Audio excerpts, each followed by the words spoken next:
আসসালামু আলাইকুম প্রিয় বন্ধুরা, আশা করি আপনারা সকলে ভালো আছেন। আজ গল্পের মাধ্যমে নারী ও শিশু নির্যাতন দমন সংশোধনী অধ্যাদেশ 2025 এর কিছু দ্বারা শেখানোর চেষ্টা করিব। গল্পটি হলো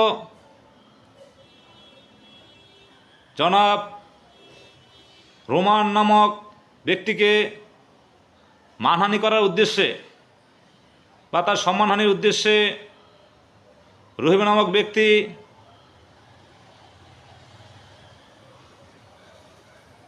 ধর্ষণ চেষ্টার মামলা দায়ের করে।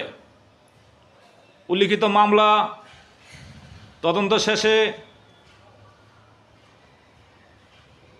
জানা যায় ঘটনাটি মিথ্যা। উল্লিখিত মিথ্যা হলে বাদীর কী অপরাধ প্রশ্নে যা জানতে চাওয়া হয়েছে।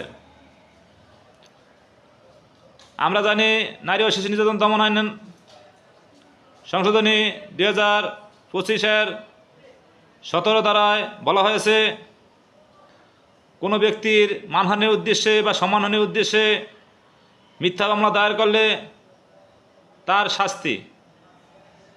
তাই উল্লিখিত প্রশ্নের অ্যান্সার করতে হবে নারী ও শিশু নির্যাতন দমন সংশোধনী অধ্যাদেশ 2025-এর 17 ধারা দিয়ে।